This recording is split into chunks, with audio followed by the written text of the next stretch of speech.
उसके हाथों की छुअन से रंभा के तनबन में बिजली का कट सा लग रहा था।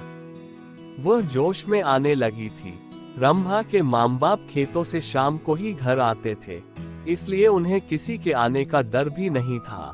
ये सोचकर रंभा धीरे से उससे बोली, चलो अंदर पीछे वाले कमरे में चलते हैं। ये सुनकर अमित उसे अपनी बाहों में उठाकर पीछे वाले कमरे में ले गया।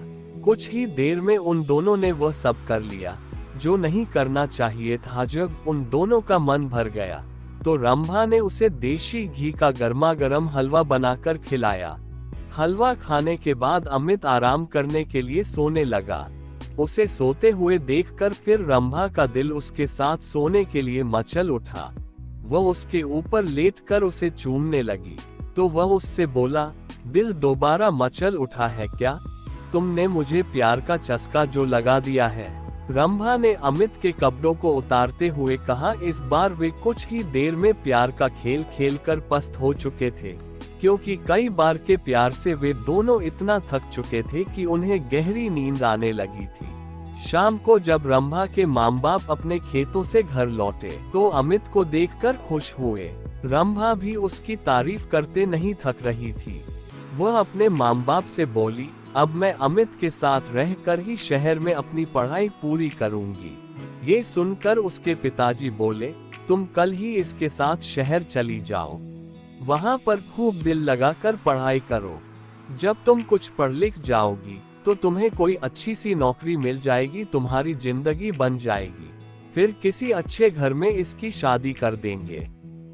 आजकल अच्छे घरों के लड़के पढ़ी लिखी बहू चाहते हैं। रंभा की माँ ने कहा तो अमित बोल, मैं दिन रात इसे पढ़ाकर इतना ज्यादा होशियार बना दूंगा कि फिर यह अच्छे अच्छे पढ़े लिखों पर भारी पड़ जाएगी। रंभा की माँ ने अमित के लिए खाने को अच्छे अच्छे पकवान बनाए। खाना खाने के बाद बातें करते हुए उन्हें जब रात के 10 बज गए तब उसके सोने का इंतजाम उन्होंने ऊपर के कमरे में कर दिया। जब अमित सोने के लिए कमरे में जाने लगा तो चंदा रंभा से बोली, कमरे में 2 पलंग हैं, तुम भी वहीं सो जाना। वहां पर अमित से बातें करके शहर के रहन सहन और अपनी पढ़ाई लिखाई के बारे में अच्छी तरह पूछ लेना। ये सुनकर रंभा मुस्कुराते हुए बोली, जब से अमित घर पर आया है तब से मैं उससे खूब जानकारी ले चुकी हूँ। पहले मैं एकदम अनाड़ी थी, लेकिन अब मुझे इतना होशियार कर दिया है कि मैं अब सब कुछ जान चुकी हूँ कि असली जिंदगी क्या होती है। ये सुनकर चंदा खुशी से मुस्कुरा उठी। वे दोनों ऊपर वाले कमरे में सोने चले गए थे। कमरे में जाते ही वे दोनों एक दूसरे पर टूट पड़े।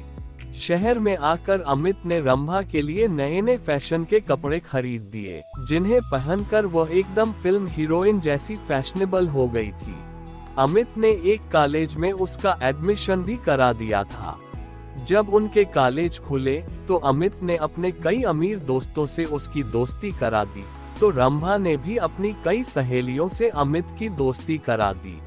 गांव की सीधी सादी रंभा शहर की जिंदगी में ऐसी रम गई थी कि दिन में अपनी पढ़ाई और रात में अमित और उसके दोस्तों के साथ खूब मौज मस्ती करती थी।